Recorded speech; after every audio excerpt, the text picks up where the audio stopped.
Welcome to The Grow Show, powered by Steel. On The Grow Show, we share ideas, tips, tactics, and insights to help you grow your landscaping business based on our team's 40 years of experience running a landscaping company and working with other owners and their teams to do the same. New episodes are released weekly on Wednesdays. Filling in for our host, Marty Grunder, this week is Grow Group Vice President Vince Torchia. I'll let him take it from here. Hey everybody, Vince Torchia from the Grow Group here for another exciting episode of The Grow Show powered by Steel. Yes, if you're watching this, I am in my RJ swag, my RJ Lawn and Landscape pullover. Thank you, Ryan and Annette in Des Moines, Iowa. They were our Grow 2024 hosts. They did an awesome job last year in Des Moines. Ryan, Annette, and Marty were doing their no snow, no cold weather dances, right, the second week of February, but we had an awesome experience. Doesn't mean I've forgotten about our friends at Hidden Creek. Right, our Grow host coming up here for February 2025. Going to be an awesome experience in Columbus. If you're not signed up for Grow, find a way to get there. Come see the rest of the community that Grow brings together and get some awesome content in the making. So I'm in my RJ gear. I've got my Hidden Creek mug out today. I want to talk about some things I've learned from them related to onboarding and orientation and things they do well. So that idea of onboarding and orientation really came out of my last ACE meeting. We were at Maya Landscaping down in Raleigh. Shout out to Scott Maya. They did an awesome job hosting. They have a great orientation and onboarding program. And then David Amigo of G&G Landscape Solutions in Charlotte was talking about those terms, orientation and onboarding. And we all know they're different, right? But we maybe sometimes confuse the two when we're bringing on new team members. Something that RJ and Hidden Creek and G&G Landscape Solutions and Maya Landscape really try to separate out. So long story short, what are those two words? What do they really mean? And how do we build an effective program for new team members? That should start with orientation. Orientation reminds me of school. It reminds me of football camp in the summer. It reminds me of something that maybe I've not done before, and I need to get a crash course on how this whole thing even works before I figure out what I'm trying to do. So orientation is that one-time event for new hires. It is that one-time opportunity that they are going to get all the information they need about the company in one shot. The policies, the procedures, the paperwork, the administrative tasks, the overview of the company, the past, present, future. Where were we? Where are we now? Where are we headed? Where do I park my car? Who is my person that I report to? Am I getting paid weekly or bi-weekly, right? All of those things that in one shot we're just giving everybody the information they need to be successful. That's orientation. The other thing that orientation does, if done right, is it sets a tone.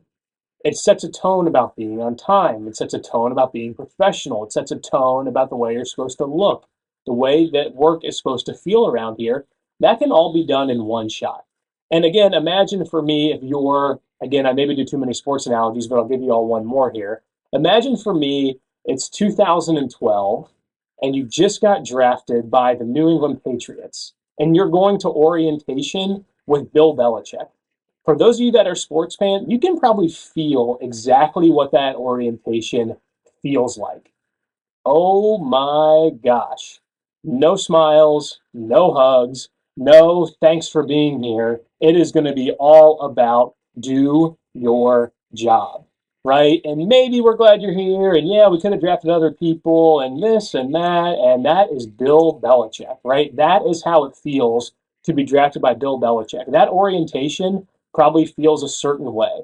I remember stories about Bill Belichick asking rookies if they knew who the backup long snapper was, if they knew who the third string corner was, right? These are brand new people. He was setting a tone about what the Patriots culture was immediately for them. Okay, so that's one way of setting tone for orientation. Nothing good about that, nothing bad about that. Probably not how I would do it, but hey, I'm not Bill Belichick, right? But that was the culture of the Patriots. Now imagine it's 2024 and you get drafted by the Miami Dolphins and Mike McDaniel's your coach. A little bit younger, a little more hip, a little more into his players. You can imagine what that orientation feels like. He might be in flip-flops, he's got his sunglasses on, you're in Miami. It feels different, right? And that also sets the tone for how the Dolphins play football, for example. So your orientation, your one shot, should also give your new team members an ability to understand, oh, this is what it's like here. This is the expectation I have. Just because Mike McDaniel is laid back and in flip flops doesn't mean he doesn't want to win games. And just because Bill Belichick is tough and maybe not so fun doesn't mean it's not a place that people want to play because they win, right? So neither one is good or bad or right and wrong. It just needs to set a tone. So again, we got to understand what our culture is, and then we've got to understand how does our orientation, again, the way I'm defining it, this one-shot event, get people caught up to speed on the details of it, but also more importantly, that feeling of what it feels like to work here. Again, at RJ Lawn and Landscape, that is a fun culture. That is a we are friends culture. That is a hey, we're going to be social at work and social outside of work. Their orientation feels that way, right? At Hidden Creek, they're landscapers. Everything they do goes back to landscaping. That orientation, it feels like what a landscaping company's orientation should feel like, right? It feels, you can tell by that orientation that design is important, that products are important, that the way these jobs mature is important. You can feel all that. So I ask you, what do you have your orientation program set up for? Can a new team member walk into that orientation and get the sense of really what this company is all about in that snapshot? So that's orientation. We have to couple that with onboarding. Onboarding is the longer term, structured process for integrating new team members into your organization. So they have their orientation, and now we're going to onboard them. Onboarding is this longer period of time. That's going to be role specific depending on what they do and how they do it. There's going to be role specific training and development, continuous feedback and performance assessments. The most common way that we see it done well are those 30, 60, 90-day intervals for that onboarding continuation conversation. We've had orientation, you're going to have ongoing training, we're going to continue to teach you what your job is about, but we're also going to take a pause. And at 30 days, we're going to have a meeting. And at 60 days, we're going to have a meeting. And at 90 days, we're going to have a meeting. And that meeting is going to be a one-on-one meeting to talk about how are you doing? How is this stacking up? Is this what you thought it would be? Where are the gray areas? How can we help you be more successful? Here's what you're doing well. Here are some things we see you struggling with. Let's work together to be successful beyond this, right? So that's what that onboarding plan is. That onboarding plan has that longer horizon. This is really to ensure that these new team members are productive and they're engaged. They're getting the work done they need to get done, and they're engaged while they do it. Right? So again, orientation is all about that immediate integration. Onboarding is all about long-term engagement. Orientation, company focused, right? Market focused, macro. Onboarding, micro. This is your role. This is how you do it. Here's who the people that you work with. Here's the processes that we do it with. Orientation, short term, onboarding, long term, right? You can begin to see how we can build this out for different roles and how they do that. All we're trying to do, number one, is increase retention, right? RJ and Hidden Creek have great retention as companies because they get to know their people. They both use hiring assessments. They both use this black and white indicator of, hey, by your default personality, here's what you're good at, here's what you might struggle with given the role that you've had.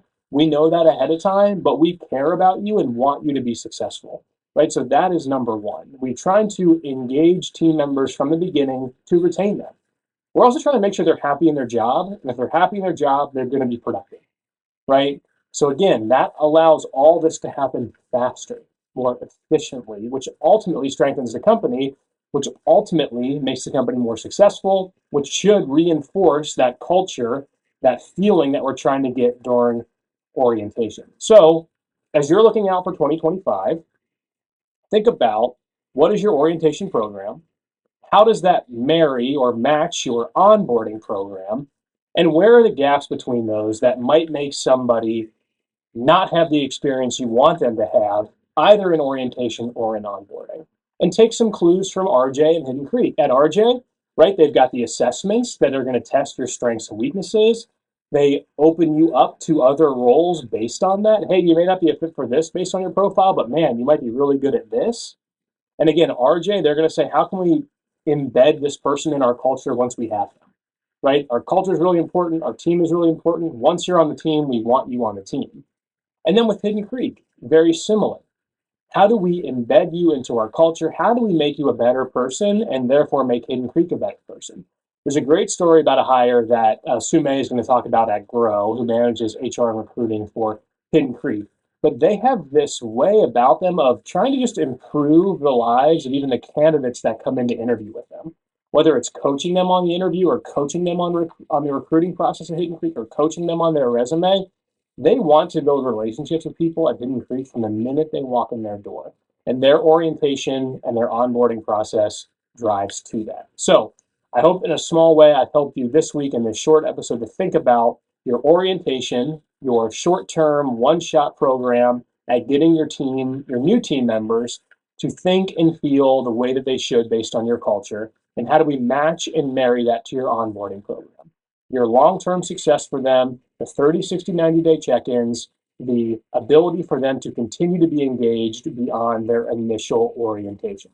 So think through those, find the gray areas at your company. Lots more conversation happening around this at Grow 2025 in Columbus. Looking forward to seeing you all there. Have a great week, and we'll talk to you soon. Thank you for listening to this episode of The Grow Show. Be sure to subscribe so you never miss an episode, and head to growgroupinc.com for more information and resources to grow your landscaping business. A special thanks to the folks at Stihl, whose support makes this podcast possible and whose reliable handheld power equipment makes our jobs easier daily. We'll talk to you next week.